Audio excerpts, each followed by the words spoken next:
4 വർഷം കഴിഞ്ഞിട്ടാണ് ഞാൻ വീട്ടിൽ പറഞ്ഞത്. ഹലോ ഗൈസ്, എൻ്റെ കഴിഞ്ഞ വീഡിയോയിൽ എയർപോർട്ടിൽ ഒരു മിസ്സിംഗ് ഡോക്യുമെൻറ്റിനെ പറ്റി ഞാൻ പറഞ്ഞല്ലോ. അപ്പോൾ ഞാൻ കൗണ്ടറിൽ നിന്ന് പുറത്തിറങ്ങിയിട്ട് പെട്ടെന്ന് തന്നെ എനിക്ക് വിസ റെഡിയാക്കി തന്ന എൻ്റെ ഏട്ടൻ മനോജിനെ വിളിക്കുന്നു.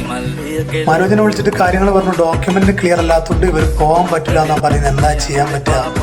ആള് പെട്ടെന്ന് തന്നെ ടെൻഷൻ അടിച്ച് സുഹൃത്തിനെ വിളിച്ചപ്പോൾ സുഹൃത്ത് പറഞ്ഞു എല്ലാ ഡോക്യുമെൻറ്റും ക്ലിയറാണ്, അവിടെ നിന്ന് എന്തെങ്കിലും പ്രശ്നങ്ങളായിരിക്കും. അങ്ങനെ ഞാൻ നേരെ ട്രാവൽ ഏജൻസിയിൽ വർക്ക് ചെയ്യുന്ന എൻ്റെ സുഹൃത്താണ് റിജേഷ്.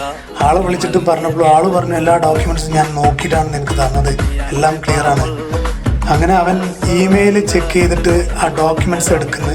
എന്നിട്ട് അവർ തന്നെ എയർപോർട്ടിലുള്ള കൗണ്ടറിലേക്ക് അയച്ചു കൊടുത്തിട്ട് അവിടുന്ന് പ്രിൻ്റ് എനിക്ക് കിട്ടി.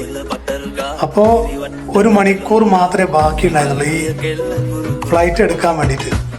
അങ്ങനെ കാര്യങ്ങൾ ക്ലിയറായി. ഞാൻ ഫാമിലിയിലൊക്കെ വിളിച്ച് പറഞ്ഞ് എല്ലാവരും ഹാപ്പി. ഒരു 2-3 മണിക്കൂർ അവരൊക്കെ പുറത്ത് വെയിറ്റ് ചെയ്ത് അവരൊക്കെ ഹാപ്പിയായി പുറത്ത് പോയി.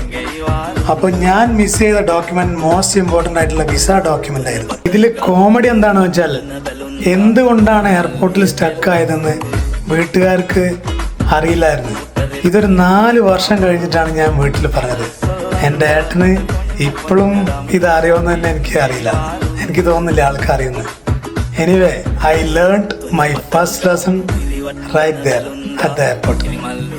അപ്പോൾ ഇങ്ങനെയുള്ള ഇൻട്രസ്റ്റിംഗ് വീഡിയോസുമായിട്ട് ഞാൻ വീണ്ടും വരുന്നതാണ്. നിങ്ങളെ സപ്പോർട്ട് വേണം. ബൈ.